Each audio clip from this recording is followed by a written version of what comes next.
हम आप सभी प्रियजनों का अपने चैनल मंत्र ज्ञान पर हार्दिक अभिनंदन करते हैं।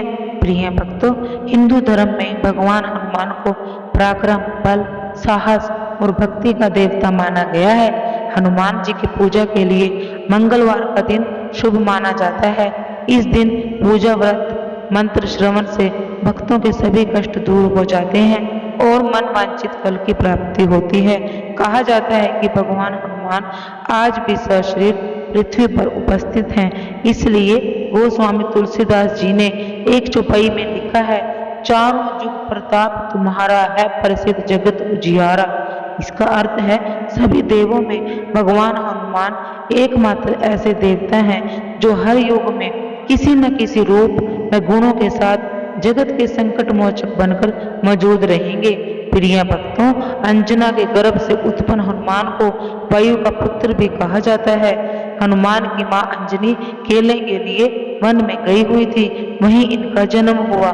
तुरंत ही इन्हें भूख का अनुभव हुआ तो सूर्य को फल समझकर उसे खाने के लिए दौड़े। सूर्य इनकी चपेट में आकर कराह उठा। इस पर इंद्र ने वज्र से प्रहार किया, जिससे इनकी ठोड़ी अर्थात हनु टेढ़ी हो गई और इनका नाम हनुमान पड़ा। अपने पुत्र पर इंद्र का प्रहार देखकर पवन ने चलना बंद कर दिया। इस पर घबराए हुए देवता दौड़े दौड़े वहां आए और हनुमान को उड़ने की और नाना रूप धारण करने की शक्तियां दी। उन्हें अमरता का वरदान भी मिला। प्रिय भक्तों, हनुमान जी का एक नाम बजरंग बली भी है। हनुमान अकेले ऐसे देवता हैं जिनका जन्मदिन साल में 2 बार मनाया जाता है। पहला भारतीय कैलेंडर के अनुसार चैत्र शुक्ल पूर्णिमा को और दूसरा कार्तिक कृष्ण चतुर्दशी यानी दीपावली से एक रोज पहले।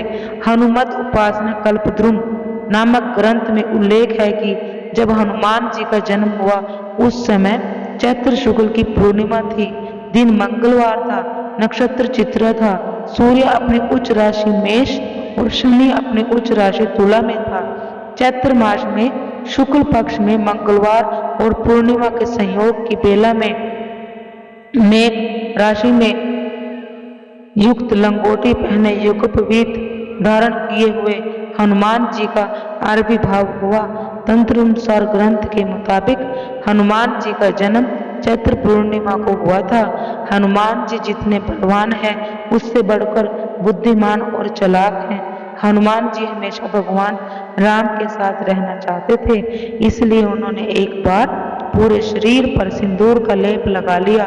जब राम जी ने पूछा कि ये सब क्या है, तब हनुमान जी ने कहा, जब देवी सीता चुटकी भर सिंदूर लगाती है तो आप उन्हें इतना स्नेह करते हैं, इसलिए मैंने पूरे शरीर पर सिंदूर का लेप किया है ताकि मैं आपके हृदय से दूर ना हूं। राम ने हनुमान जी को स्नेह देते हुए हृदय से लगा लिया। प्रिय भक्तों, हनुमान जी इस युग में जागृत देव हैं। हनुमान जी की कृपा पाने के लिए हनुमान मंत्रों का श्रवण या जाप बहुत ही फलदायी और शुभ माना गया है। हनुमान मंत्र के नियमित श्रवण से सभी तरह के संकटों से मुक्ति मिल जाती है। आज हम आपको हनुमान जी का एक ऐसा ही दिव्य मंत्र जिसका श्रवण कराने जा रहे हैं, जिसके श्रवण मात्र से इच्छित लाभ पाने में सफलता मिलती है। इस दिव्य मंत्र के नियमित 108 बार श्रवण या जाप करने से आपकी स्वयं की रक्षा होती है, अर्थात आप पर हर दुख, कष्ट, संकट, परेशानियां कोई भी नहीं मंडराता। चाहे वह दुख या संकट किसी भी परिस्थिति से उत्पन्न हो, संतान का सुख न मिल रहा हो, व्यवसाय में तरक्की ना हो रही हो, घर में पैसे की कमी बढ़ती जा रही हो, कर्ज बढ़ता जा रहा हो, तो यह दिव्य मंत्र आपको सभी परेशानियों से, कष्टों से मुक्ति दिलाने वाला है। इसके अतिरिक्त आपकी कोई भी इच्छा हो, मनोकामना हो या प्रार्थना हो तो इस मंत्र के नियमित 108 बार श्रवण से पलक झपकते ही पूरी हो जाएगी।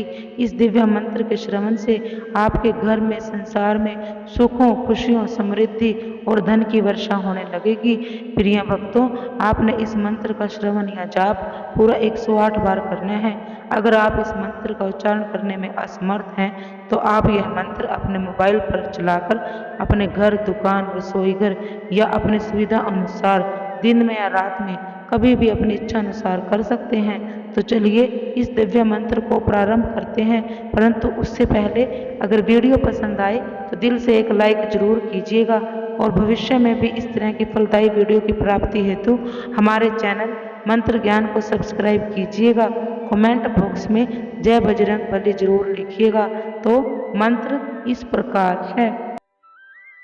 अंजनी गर्भ संभूत कपीन्द्र सच्चिवतम राम प्रिय नमस्तुभ्यं हनुमन् रक्षु सर्वदा।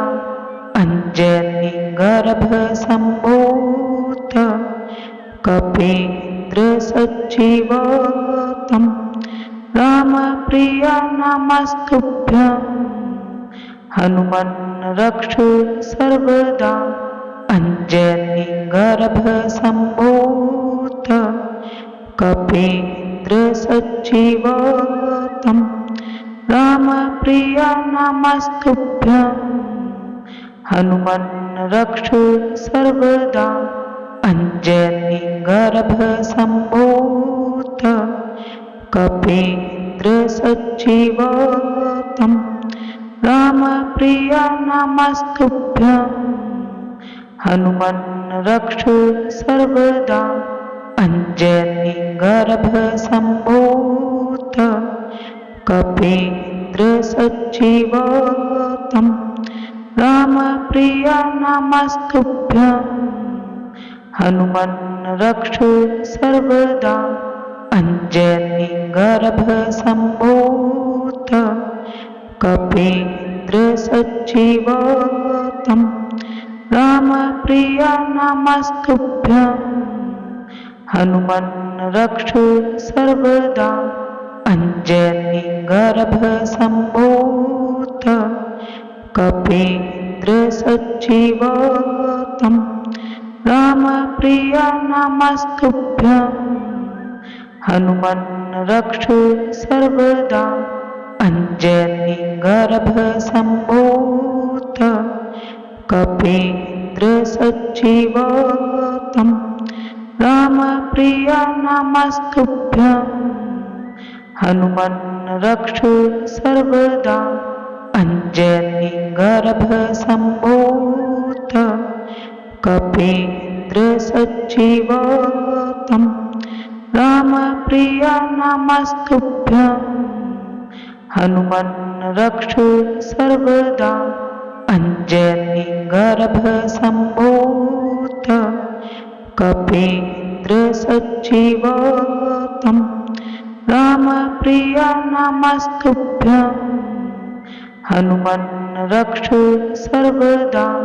अंजनी गर्भ संभूत कपीन्द्र सच्चिवतम राम प्रिय नमस्तुभ्यं हनुमन् रक्षु सर्वदा। अंजनी गर्भ संभूत कपीन्द्र सच्चिवतम राम प्रिय नमस्तुभ्यं हनुमन् रक्षु सर्वदा। अंजनी गर्भ संभूत कपीन्द्र सच्चिवतम राम प्रिय नमस्तुभ्यं हनुमन् रक्षु सर्वदा। अंजनी गर्भ संभूत कपीन्द्र सच्चिवतम राम प्रिय नमस्तुभ्यं हनुमन् रक्षु सर्वदा। अंजनी गर्भ संभूत कपीन्द्र सच्चिवतम राम प्रिय नमस्तुभ्यं हनुमन् रक्षु सर्वदा। अंजनी गर्भ संभूत कपीन्द्र सच्चिवतम राम प्रिय नमस्तुभ्यं हनुमन् रक्षु सर्वदा।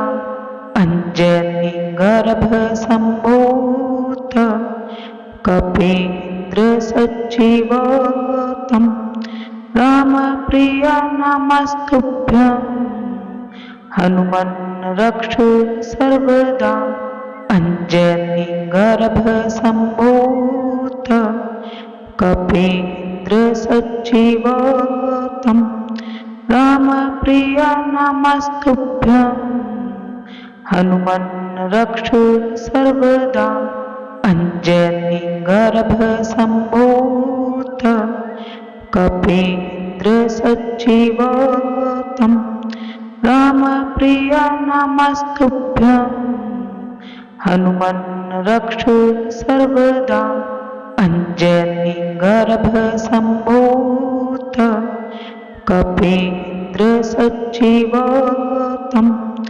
रामप्रिया नमस्तुभ्यं हनुमन् रक्षो सर्वदा अञ्जनीगर्भसम्भूत कपीन्द्रसच्चिवोतं रामप्रिया नमस्तुभ्यं हनुमन् रक्षो सर्वदा अञ्जनीगर्भसम्भूत कपीन्द्रसच्चिवोतं रामप्रिया नमस्तुभ्यं हनुमन् रक्षो सर्वदा अञ्जनीगर्भसम्भूत कपीन्द्रसच्चिवोतं रामप्रिया नमस्तुभ्यं हनुमन् रक्षो सर्वदा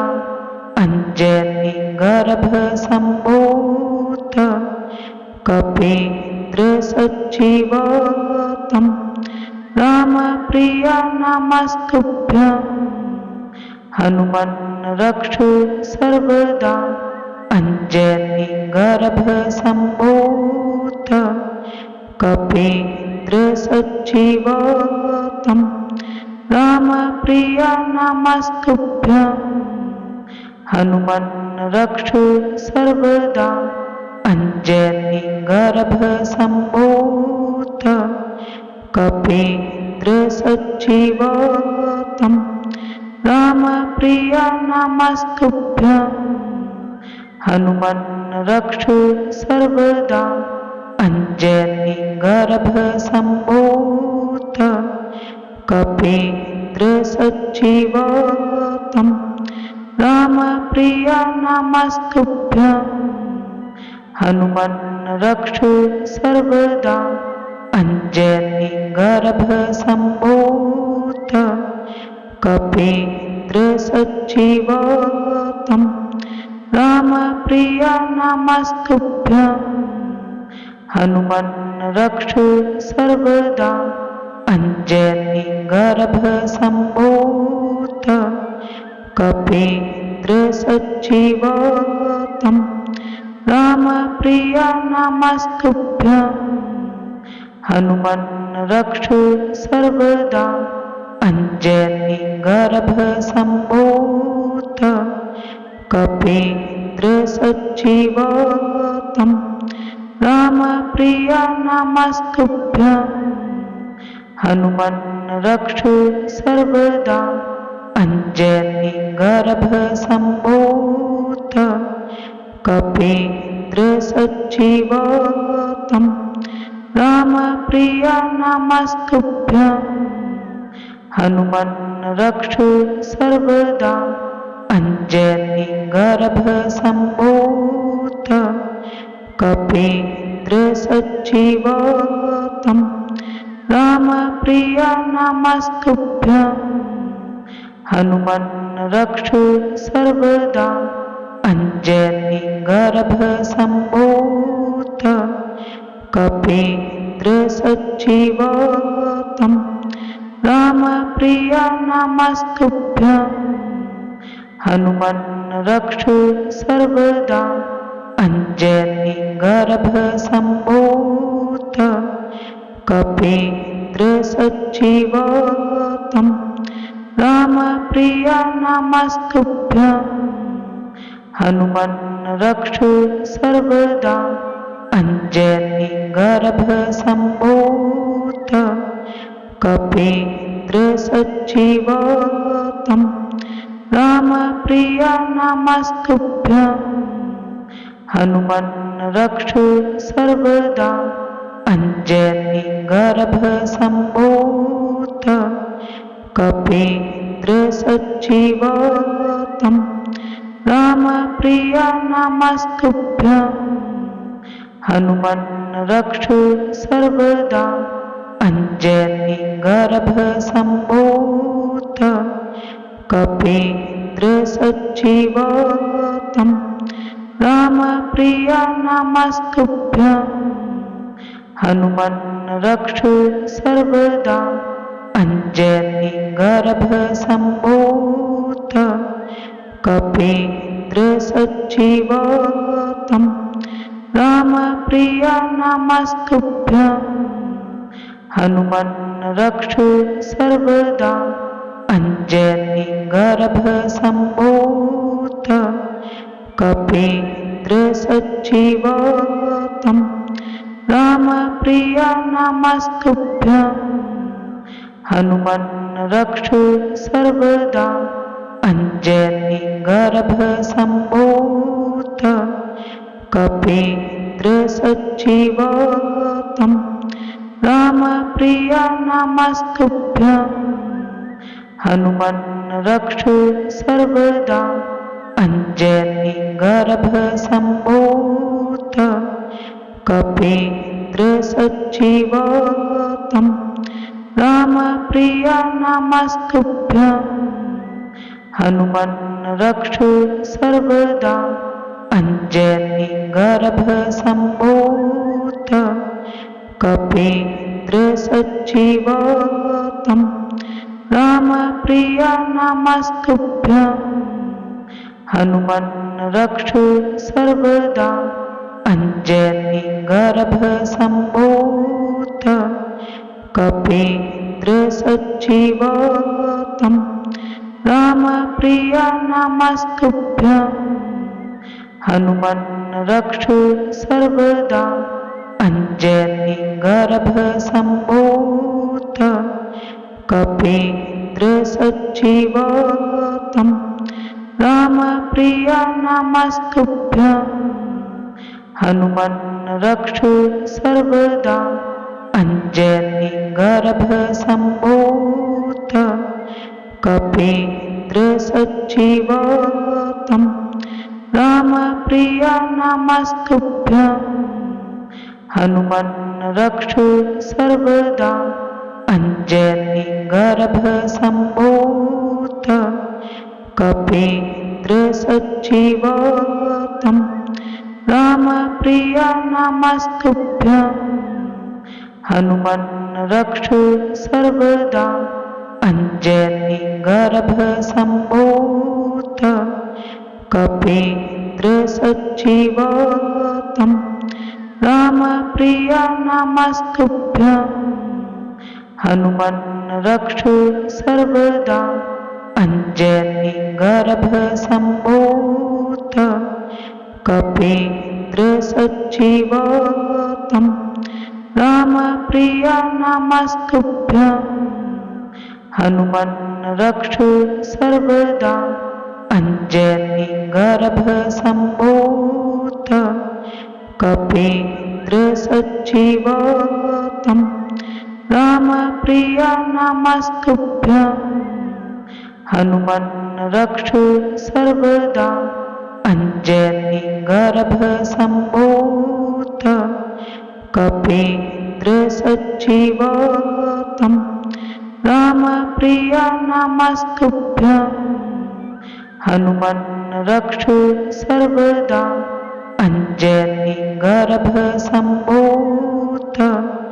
कपीन्द्र सच्जीवतम् रामप्रिय नमस्तुभ्यं हनुमन् रक्षु सर्वदा अंजनी गर्भसम्भूत कपीन्द्र सच्जीवतम् रामप्रिय नमस्तुभ्यं हनुमन् रक्षु सर्वदा अंजनी गर्भसम्भूत कपीन्द्र सच्जीवतं रामप्रिय नमस्तुभ्यं हनुमन् रक्षु सर्वदा अंजनी गर्भसम्भूत कपीन्द्र सच्जीवतं रामप्रिय नमस्तुभ्यं हनुमन् रक्षु सर्वदा अंजनी गर्भसम्भूत कपीन्द्र सच्जीवतं रामप्रिय नमस्तुभ्यं हनुमन् रक्षु सर्वदा अंजनी गर्भसम्भूत कपीन्द्र सच्जीवतं रामप्रिय नमस्तुभ्यं हनुमन् रक्षु सर्वदा अंजनी गर्भसम्भूत कपीन्द्र सच्जीवतं रामप्रिय नमस्तुभ्यं हनुमन् रक्षु सर्वदा अंजनी गर्भसम्भूत कपीन्द्र सच्जीवतं रामप्रिय नमस्तुभ्यं हनुमन् रक्षु सर्वदा अंजनी गर्भसम्भूत कपीन्द्र सच्जीवतं रामप्रिय नमस्तुभ्यं हनुमन् रक्षु सर्वदा अंजनी गर्भसम्भूत कपीन्द्र सच्जीवतं रामप्रिय नमस्तुभ्यं हनुमन् रक्षु सर्वदा अंजनी गर्भसम्भूत कपीन्द्र सच्जीवतं रामप्रिय नमस्तुभ्यं हनुमन् रक्षु सर्वदा अंजनी गर्भसम्भूत कपीन्द्र सच्जीवतं रामप्रिय नमस्तुभ्यं हनुमन् रक्षु सर्वदा अंजनी गर्भसम्भूत कपीन्द्र सच्जीवतं रामप्रिय नमस्तुभ्यं हनुमन् रक्षु सर्वदा अंजनी गर्भसम्भूत कपीन्द्र सच्जीवतं रामप्रिय नमस्तुभ्यं हनुमन् रक्षु सर्वदा अंजनी गर्भसम्भूत कपीन्द्र सच्जीवतं रामप्रिय नमस्तुभ्यं हनुमन् रक्षु सर्वदा अंजनी गर्भसम्भूत कपीन्द्र सच्जीवतं रामप्रिय नमस्तुभ्यं हनुमन् रक्षु सर्वदा अंजनी गर्भसम्भूत कपीन्द्र सच्जीवतं रामप्रिय नमस्तुभ्यं हनुमन् रक्षु सर्वदा अंजनी गर्भसम्भूत कपीन्द्र सच्जीवतं रामप्रिय नमस्तुभ्यं हनुमन् रक्षु सर्वदा अंजनी गर्भसम्भूत कपीन्द्र सच्जीवतं रामप्रिय नमस्तुभ्यं हनुमन् रक्षु सर्वदा अंजनी गर्भसम्भूत कपीन्द्र सच्जीवतं रामप्रिय नमस्तुभ्यं हनुमन् रक्षु सर्वदा अंजनी गर्भसम्भूत कपीन्द्र सच्जीवतम् रामप्रिय नमस्तुभ्यं। हनुमन् रक्षु सर्वदा अंजनी गर्भसम्भूत कपीन्द्र सच्जीवतम् रामप्रिय नमस्तुभ्यं। हनुमन् रक्षु सर्वदा अंजनी गर्भसम्भूत कपीन्द्र सच्जीवतम् रामप्रिय नमस्तुभ्यं। हनुमन् रक्षु सर्वदा अंजनी गर्भसम्भूत कपीन्द्र सच्जीवतम् रामप्रिय नमस्तुभ्यं।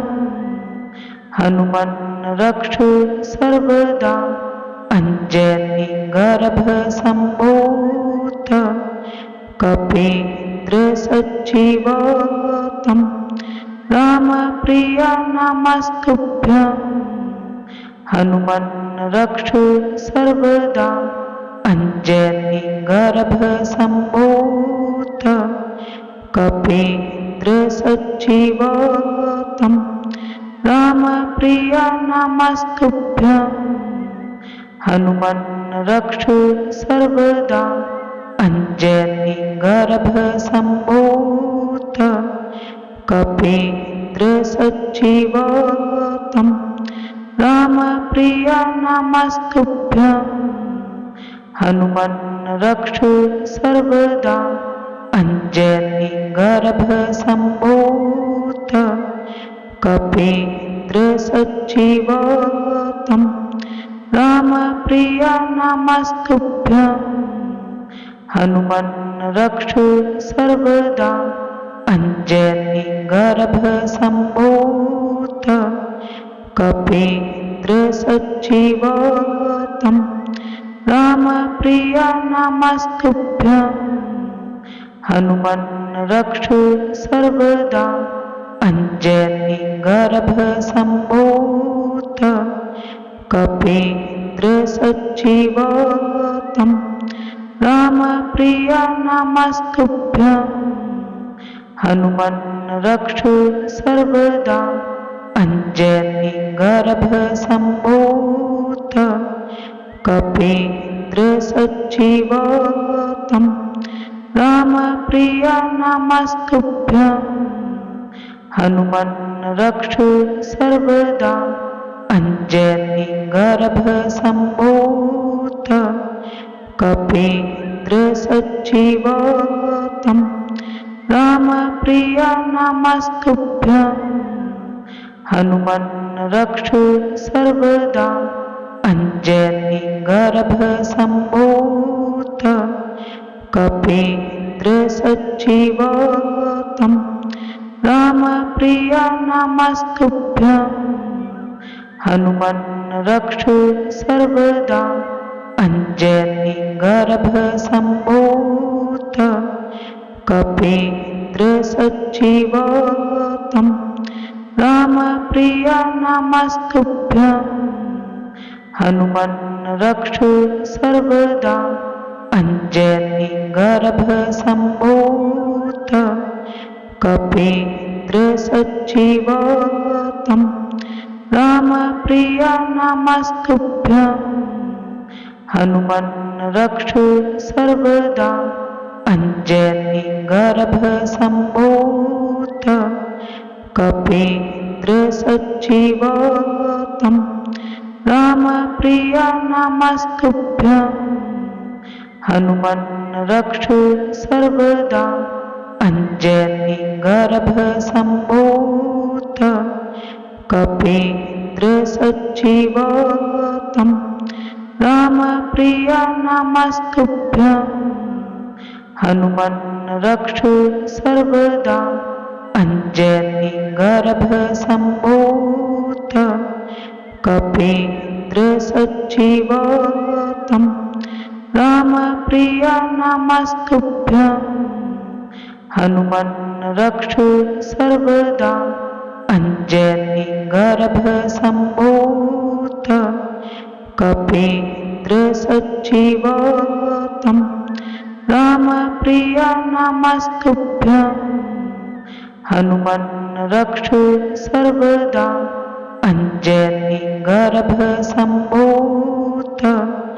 कपीन्द्र सच्जीवतं रामप्रिय नमस्तुभ्यं हनुमन् रक्षो सर्वदा अंजनी गर्भसम्भूत कपीन्द्र सच्जीवतं रामप्रिय नमस्तुभ्यं हनुमन् रक्षो सर्वदा अंजनी गर्भसम्भूत कपीन्द्र सच्जीवतं रामप्रिय नमस्तुभ्यं हनुमन् रक्षो सर्वदा अंजनी गर्भसम्भूत कपीन्द्र सच्जीवतं रामप्रिय नमस्तुभ्यं हनुमन् रक्षो सर्वदा अंजनी गर्भसम्भूत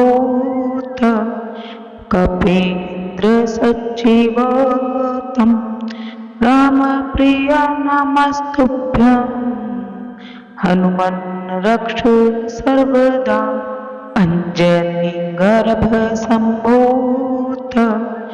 कपीन्द्र सच्जीवतं रामप्रिय नमस्तुभ्यं हनुमन् रक्षो सर्वदा अंजनी गर्भसम्भूत कपीन्द्र सच्जीवतं रामप्रिय नमस्तुभ्यं हनुमन् रक्षो सर्वदा अंजनी गर्भसम्भूत कपीन्द्र सच्जीवतं रामप्रिय नमस्तुभ्यं हनुमन् रक्षो सर्वदा अंजनी गर्भसम्भूत कपीन्द्र सच्जीवतं रामप्रिय नमस्तुभ्यं हनुमन् रक्षो सर्वदा अंजनी गर्भसम्भूत